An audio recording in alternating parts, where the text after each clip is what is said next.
Hey, John, welcome. Hey, Peter, how are you today? I'm doing all right. We are headed into episode three. Who are we interviewing today?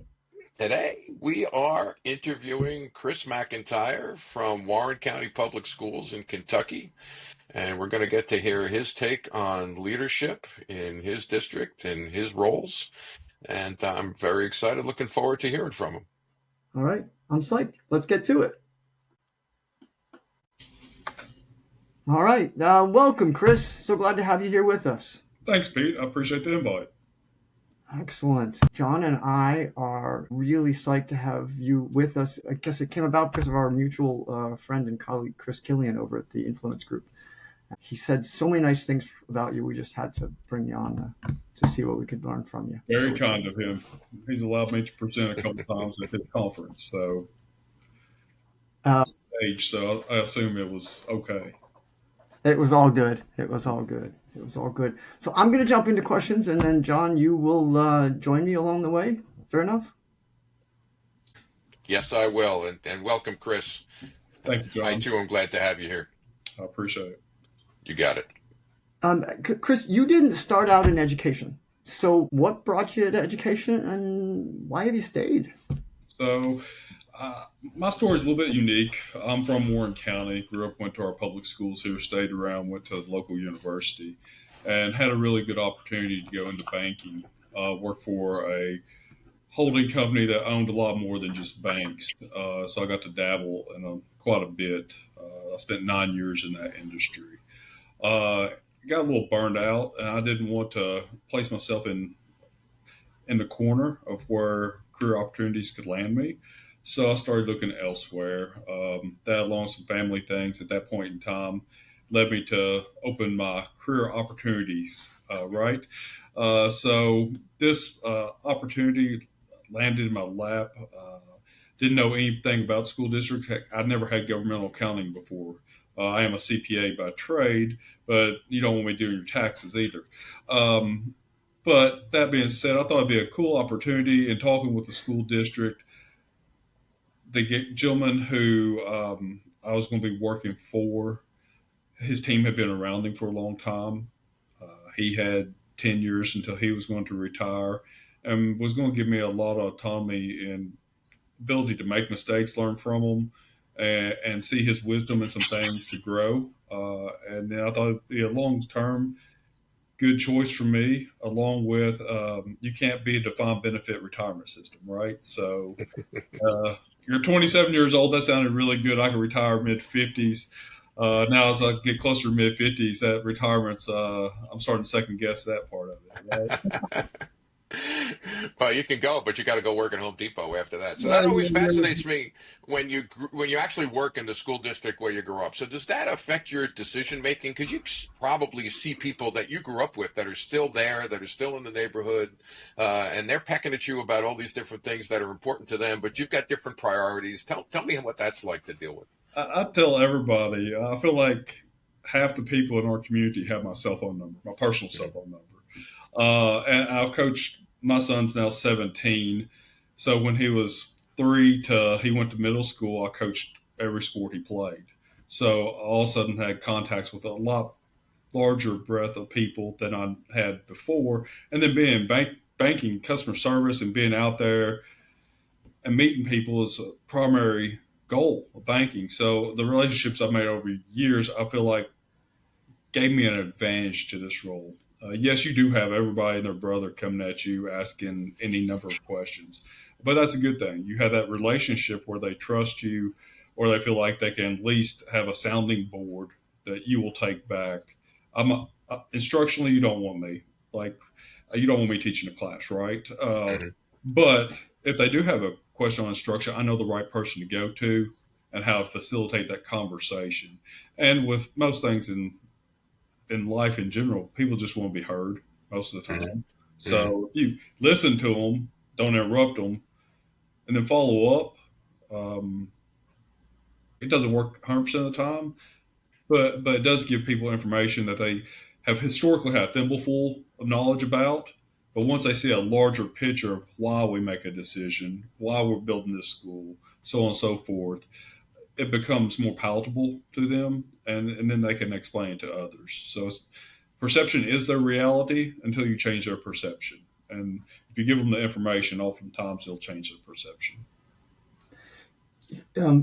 Warren County, I just realizing most people may not know where Warren County is. Do you want to describe where Warren County is and maybe what some of the priorities are for people in Warren Sure. County?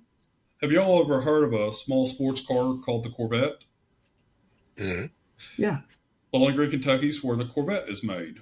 So we're roughly an hour north of Nashville, hour and a half south of Louisville, nestled in South Central Kentucky. We're arguably the fastest growing district in the state of Kentucky. We have 102 different languages spoken within our district from 90 different countries. It's a large refugee resettlement area, and then secondary resettlement of those primaries. So, of our 19,000 students, roughly 33% of them, English was their second language, Wow. which you wouldn't normally think Kentucky would be that diverse within our area, which really shows our Bowling Green Warren County Chamber of Commerce does an excellent job. Tremendous partners, along with Western Kentucky University and South Central Community and Technical College. We have a unique collaboration that most communities don't have. Local, city, county government, along with the educational institutions, really have a good working relationship where we try to partner with each other so our services aren't overlapping. We're providing a lot of value for our not only our students but our community. Helps recruit industry here, helps us keep growing. So that's a little bit thimbleful of us. We had the nation's first net zero building in Richardsville Elementary School. Now we have two net zero buildings and 11 net zero ready buildings, which means everything's there. We just have to plug in solar to make that happen. And then three more buildings in the works for solar or for net zero ready. We have one of the top energy performing schools in the United States at 15.5 EUI in Jennings Creek Elementary, and that's without any solar on it. And our district, if you know anything about us, energy conservation is a huge initiative, and the why behind that, people ask, so how did you get here? Why did you do this? And basically, it was a low hanging fruit for us. We knew we could cut energy consumption and redirect those funds into our staff pay. That was a differentiator based on our tax rate and what we had coming in as revenue. We had to figure out a way to cut expenses, and that was a low hanging fruit that started early 2000s that we've just gotten better and better at over time. Talk to me a little bit more about the diversity of your community. And coming from New York City, we definitely had a wide variety of newcomers coming in. You said how many languages? Over 100 different languages that they speak. How does that affect you and your connection to the community and how you have to do your job? Are the newcomers to the community, do they have different priorities than the people who have been there for generations? Do you have different things that you need to respond to them for?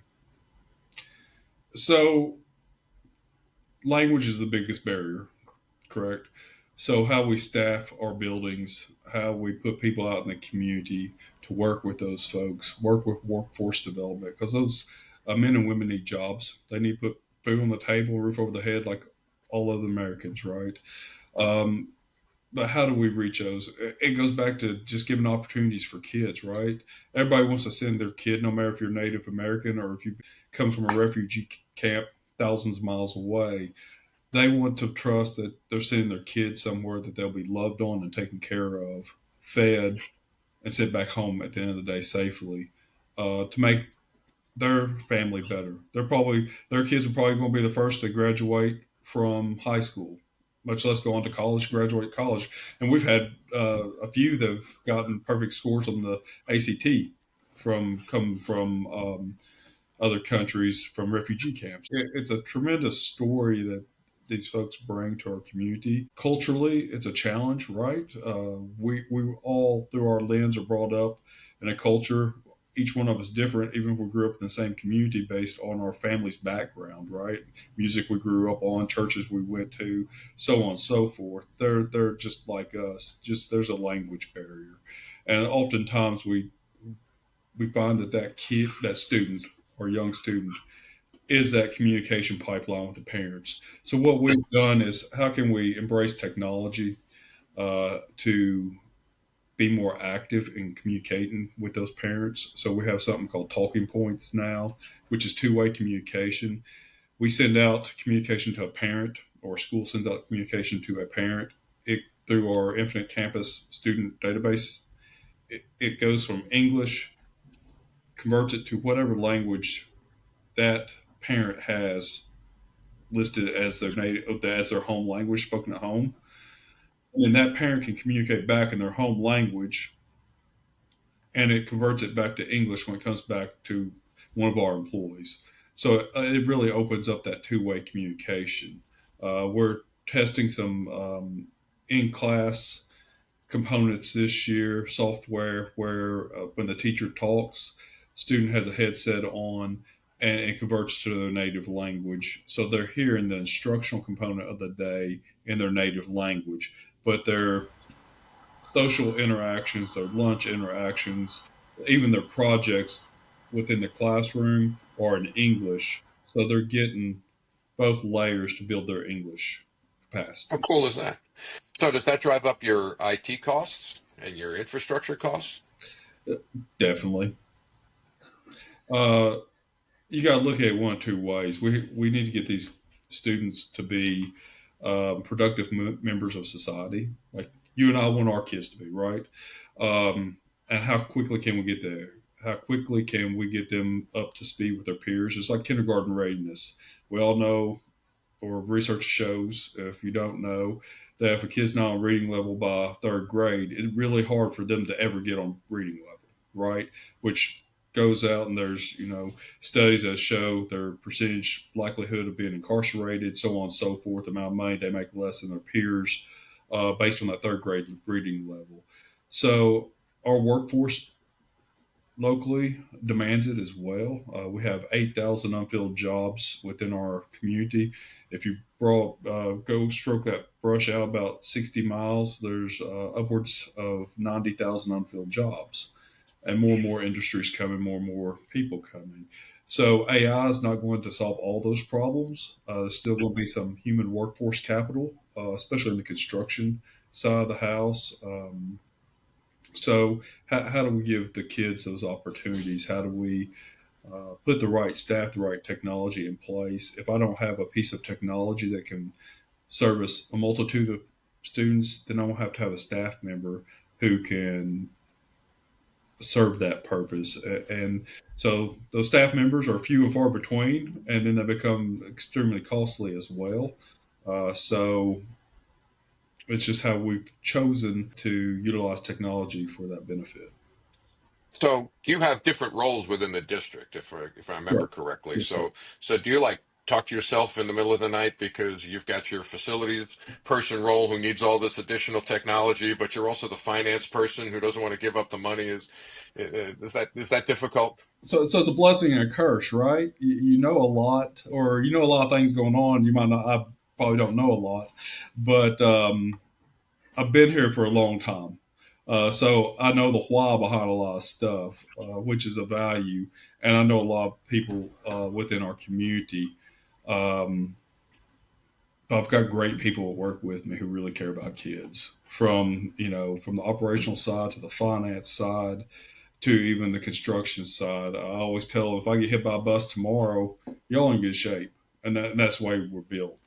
That's the way I try to run my different teams. Is they're at liberty to make their decision. If they need help, that's what I'm there for. But there's always budget constraints, right? You won't find a public school in the United States says, "Man, I just got too much money. I need to send it back to the federal or state government." Right? Uh, we can always find a ways. It's how efficient you are in spending that money and the results you get. We're 96+% graduation rate. And when you come at looking at our community and the demographics of our community, that's a true testament. We're running 95% average daily attendance. Once again, we cover 550 plus square miles. We drive more than 14,000 miles a day on buses, 2.5 million miles a year, 3.9 million meals served a year. So to pull all those things off, it's a true testament to our people. It, at the end of the day, well, you could get into school safety, and look, I'm the first to say you got to do a multitude of things on school safety. There's multiple layers. There's no silver bullet, but the most important layer is your people and the relationship they have with your kids. It's amazing what kids will tell you and what they'll let you know what's going on in their home life or their life, that can really hedge off some of the tragic events that happen across America, across the world. One of the familiar conversational questions we have is how you manage moments when there's conflict between those parents who are advocating for their kids and the priorities maybe of the teacher who has a specific set of things that they want to accomplish, or a board who has an overarching goal. I guess I'm wondering how you help to navigate those challenges when they're floating, and the ways in which maybe the finance or facilities parts of your head are helping to piece those things together. Have there been moments when there have been conflicts that you've been a part of that you've helped to address? So I've had opportunities over the years when sat down with a group of cheerleading parents to where I've been in booster meetings and different things come up to where I've been part of PTA, PTOs, and ask questions of why doesn't school do X, Y, or Z? It goes back to the listening component and then talking to them about how we spend our money. When you talk to people and say, okay, look, 83% of our reoccurring general fund budget is spent on salary and fringe benefits. That's a pretty high number. And once I strip that out and show them, and then, okay, utilities go for this, and then diesel fuel goes for that, and then you factor in 3.5% for just routine maintenance of your building. That's not replacing a roof. That's not replacing any major HVAC. That's just replacing filters, making sure faucets don't leak, toilets don't leak, and things are running and taking care of the lawn. Then people really start to see where your money's spent and understand that I have very few options to pull from to make the adjustments. Uh, Not saying that everything we spend money on is perfect. I think everybody, it comes from a different lens, right? Depends on what lens you're looking at. As we say around here, what's the most important activity your son or daughter participates in? Or what's the most important one in the district, for that matter? The one your son or daughter participates in, right? It could be chess, it could be robotics, it could be football Friday night. So that's the one that your lens is going to focus on. But that's what we try to do. And we've got a great board. And ever since I've been here, we've had a phenomenal board of education who has been about all kids in our district. They're not singular focused on the kids where they were voted in for. They see the big picture of it's for the betterment of our community.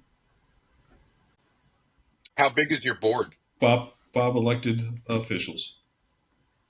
So that seemed relatively manageable. Yes.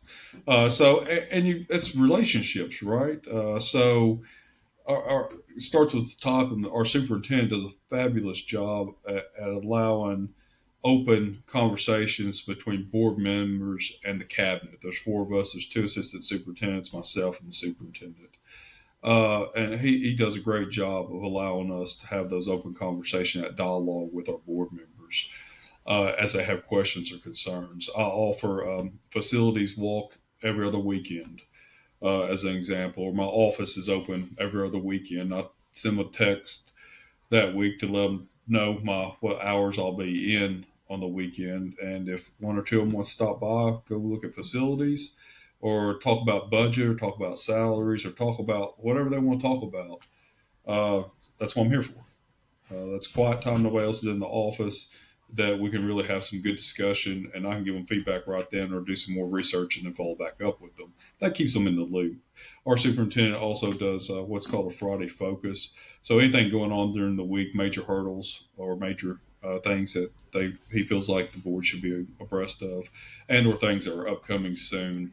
Um, he has a write up, and then the two assistant superintendents, myself, have a component of that within our areas that we give them feedback, keep them in the loop. We got a large district, large is relative, right? We're no New York, but um, large for us. So with 5 board members, to keep them on top of, I don't want a board member hit up at coffee hour Saturday morning and get broadsided on something.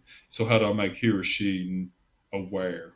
And for me, it's how I need to know that they have coffee hour at said coffee shop ever so often, and I occasionally once or twice a year need to pop in. Not because they need me there, but because there's questions that they would rather me answer to some of our taxpayers than them answer. So they hear from a different perspective, or they can ask more detailed questions that I'd have more information about. I don't mean to put words in your mouth, but it sounds to me like you're talking about visibility and transparency is really important to your success, It right? also sounds like, oh, I'm sorry, go ahead, Pete. No, go ahead. I was going to say, it sounds like you've got an accounting degree, you've got a facilities background. Did you ever take any psychology classes? No, no. My wife will tell you that.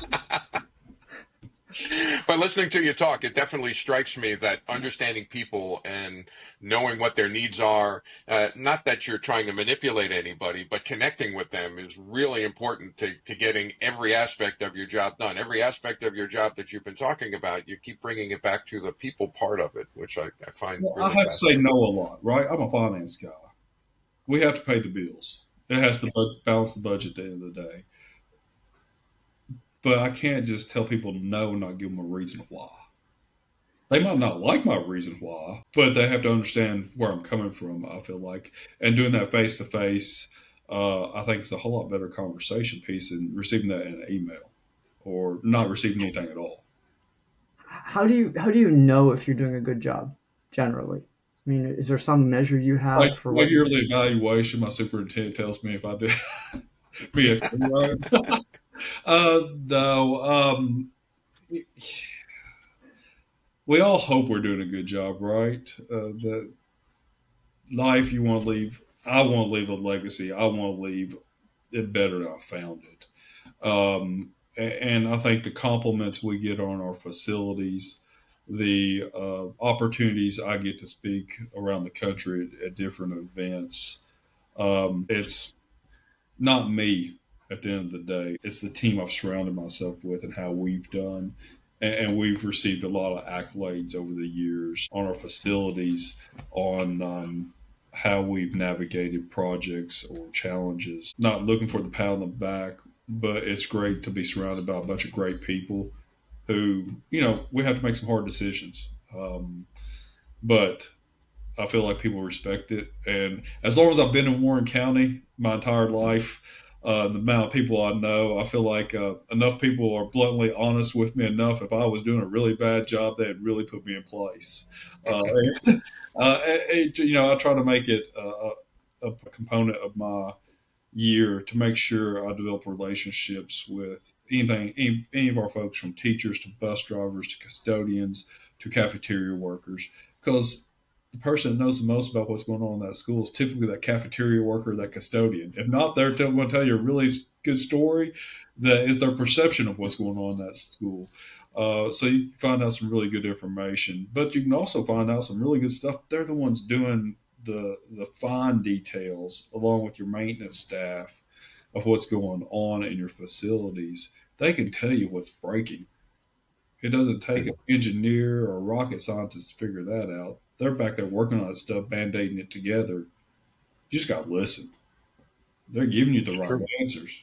You just got Yep. to listen to them. So, slightly different take on Pete's question. One of the things that I've always struggled with is the tension between competency and creativity. And you can say you're doing a good job because you've checked all the boxes and you've done all the stuff that you need to do and you submitted all the forms that you need to submit. But are we really doing the right thing for the students? Are we really preparing them for the future? Are we preparing the district for the future? Can you talk a little bit about that in your current role, how you deal with those questions? Sure. I challenge anybody to come visit one of our facilities that has been built in the last 10 years and tell me that you wouldn't want your son or daughter in that building. Period. They're roughly the same building, but each one of them has their own unique vibe, its own characteristics that the goal is to pull kids in. If we can get kids really excited about coming to school, their attendance rate goes up, their participation in extracurricular opportunities. That's not just sports. That's robotics, that's chess club, that's running club. That's you fill in the blank. Musicals is a big thing for us. If I can get the kids really loving their school and participating, I get parents involved. If I can get parents involved and making those relationships with the teachers and administration, then I start really seeing test scores change, growth changing, and that's a true benefit to our community because that's our future leaders, right? Um, as within the classroom or within our schools, we have superintendents huge on hire the best. I give an allocation out for teachers every year for our schools. Each school, they hire the very best person. I don't give them a dollar amount they can't exceed. I give them a number of positions they can hire. Your goal is to go out and hire the very best position. And then what we do, I have 2 meetings with principals a year, but then one meeting with every supervisor in the entire district one time. And that second meeting with principals and all other district supervisors is talk about every single staff member in the entire district. And the assistant superintendent is sitting here with me, along with the HR director and my finance director. And we talk about these folks. We talk about, how some of them where the principal might be questioning his or her logic on is this person effective or not in the classroom. Then we get into multiple other layers where the assistant superintendent or the director of HR or one of our instructional leaders has been in that teacher's classroom during the year and can give us feedback on things that helps that principal make the right decision. The right decision it might be keeping them, but how do we challenge them to bring the best out in them? The 2 assistant superintendents do a fabulous job at that, doing instructional rounds in every one of our schools during the school year to really help grow teacher capacity. We have 5 what we call professional learning days, PLC days, and that's really to build collaboration amongst the entire district. We're 550 plus square miles. How do we bring different schools together, teachers who are teaching the same content areas together to learn from one another, to challenge each other, to get better, right? If I only look through my lens every day, I think I'm really good. As soon as I go out and I come to New York and look through your lens, John, I'm like, crap, I really suck at that, right? Man, I could grow. But, I always challenge it. And I do this on facilities from my architects or my engineers. Like, man, I work with some really smart people, architects, engineers. But when it goes out to actually constructing that building in site, my architects and engineers never built that building. I got a bunch of tradespeople out there who are really gifted, and if you look at their work, it's truly artwork. I tell each one of them, they've given you the roadmap on how this building's to be built, but it's your choice how to drive that roadmap. If you need to take a detour occasionally, bring it to the job site superintendent. Let's discuss it. I'll have you an answer within 24 hours because I want you to make money. I want you to maximize the profits you make. Why? Because we build a lot, and I need you to build that next project or bid on that next project. I need you to be aggressive in your bid. If I work with you, you should work with me. And we've been extremely successful at doing that in my lens. The other thing is we challenge each other. I'm not the smartest person in the room by no stretch. It takes a lot of people around me to help me get it right. But what I do is I will come to New York. I will go to Florida or, even 2 counties away if they got a really cool idea, a really cool concept, and talk to them to explore what they're doing. The reason we're most energy efficient is not because, I went out and Googled to become energy efficient. We were number 16 in the state in 2017. I called a buddy of mine who was number 3. I said, "Man, your facilities are much older than mine. Like, how in the heck are you number 3? This makes no common sense to me. Like, help me understand." And he led me down the path of he'd done a guaranteed energy savings project because we're all worried about capital funds, right? How much can I bond versus how much revenue I have to pay that bond back? And so the guaranteed energy savings project really helped me leverage and maximize our bonding capacity for future growth, and address a ton of needs in the district. So we did at the time the largest guaranteed energy savings contract that had been done in school districts in the state of Kentucky. Well, that took me from 16, or Warren County from 16 to 1. Wow. Congratulations. Oh, but that's my point. I want somebody to come and try to beat me so I can go back and learn from them and beat them. My job is I'm very competitive. Like I feel like that's my one strength. I'm extremely competitive. And if you figure out a way to do it better than me or are doing it better than me, then I'm going to try to figure out how you're doing that because I want to beat you. Because I think our kids deserve it. Our community deserves it. I go back to it's our community, our kids, and our success. It takes us all. And then from a construction standpoint, there's a multitude, and you all know, you're all in facilities, multitude of ways of building facilities. It's like building a house. I tell our board members and when I present, would you yourself give somebody, and money's relative, so I'll throw out numbers. You're like, oh my goodness, I wish I could build a house for that, but we'll go just wing it. 3-bedroom, 2-bath house on half acre. I'm gonna give you $500,000 contractor, and I'll see you in a year. And you walk back in a year, man, I love it. Wouldn't change anything about it. Heck, people build their own house every day that they designed and still go back in a month after they moved in and would change half a dozen things. What do you think building a $40 million, 90,000 square foot building? You're going to have some change orders. You're going to learn some things as you're building or constructing. Um, I hate saying changes. We're not making changes. We're making improvements to it. Mm-hmm. But if you look at it from the lens of safety, achievement, and opportunities for students and staff, through that lens, then you're going to hit a good landing spot. I've heard you use references to intelligence. I've heard you describe your own humility. Um, you talked about your competitiveness. In an earlier conversation, you talked about intentionality.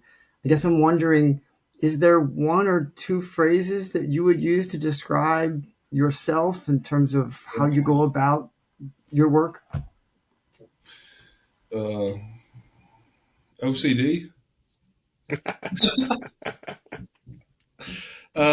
You hit on an important word to me that I really haven't expanded on in this conversation. That's intentionality. Um, you probably won't find many CPAs, especially within school districts, that it's down to I pick out the color of the brick that goes on the building. I pick out the interior walls, the color, and I say I loosely. I have an interior designer. I give that individual the color scheme in my head that I'm seeing for this building. And she will bring back to me 3 or 4 colors to choose from. I don't need 1,000. But there's also a lot of research on colors out there and matching the right colors. And the right entryways and the openness and the feel and the vibe, everything from landscaping to the type of rock you put in the landscaping to how the building's laid out, where you put the music classroom relative to your special ed classrooms, the gymnasium, the whole 9 yards, to the student furniture that goes into the classroom, to getting feedback from every staff member in that building on what do you want to see out of it. Especially as you get into some historic buildings and you're looking at replacing buildings that have had significant components to your community. I tore down a building I went to elementary school at that my grandmother was a cook baker at in the 50s.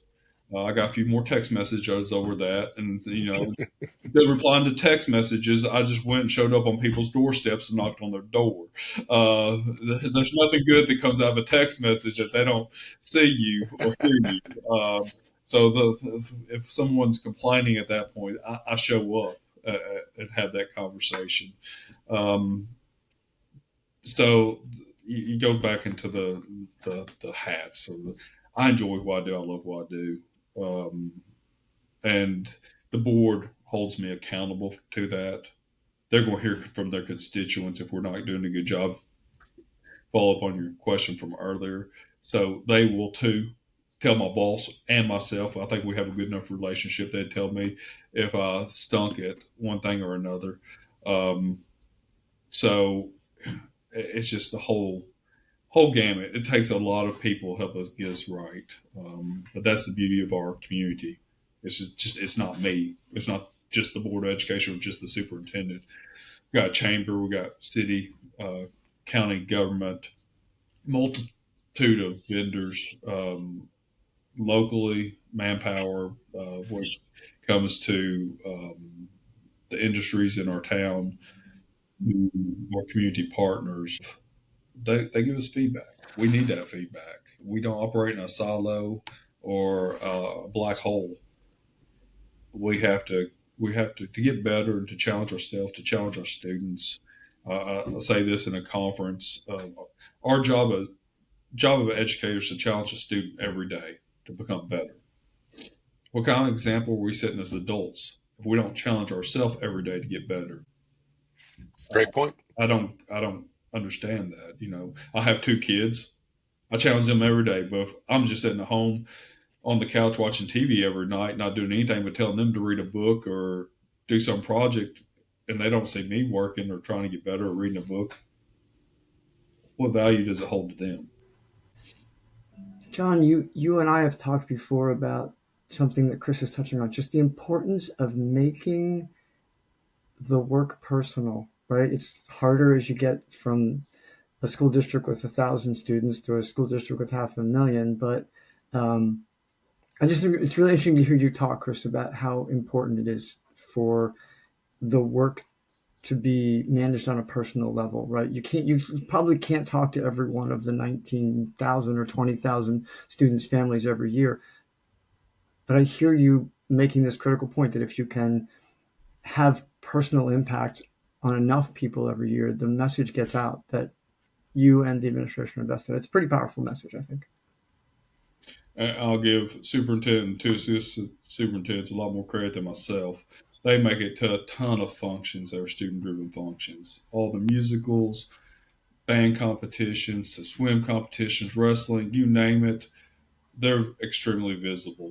But once again, it takes that collective team. And our board does a great job at it too. So, we're very fortunate. Yeah, but you're both 100% correct. And being in public service for the majority of my career, Chris, being in public service, you talk about the pension, but that does not get you to the end because it's not worth it unless you have the passion for the work that you're doing and the people that you're working with and for and the community. You can't do it without having that in your heart. And that's been very evident today that that's a big part of who you are and what you do. And I appreciate that message too. I tell my 2 sons all the time, if you're doing it for a paycheck, you're doing it for the wrong reason. Mm-hmm. If you're only worried about the money, I know that's cliche because everybody says, well, you make X number of dollars. I'm very fortunate. I'll say Mm-hmm. that. But if I didn't love what I did every day, that number on that paycheck wouldn't matter because I wouldn't be effective at what I did every day. That is true. Yeah, it's not always easy, but if you're not finding some fun in there somewhere, if you're not finding some joy, It's really hard to keep Life going. goes by way too quick, and it's way too hard Yeah. if you spend the majority of your life at a job that you hate going to every day. Weekends don't last long enough for that.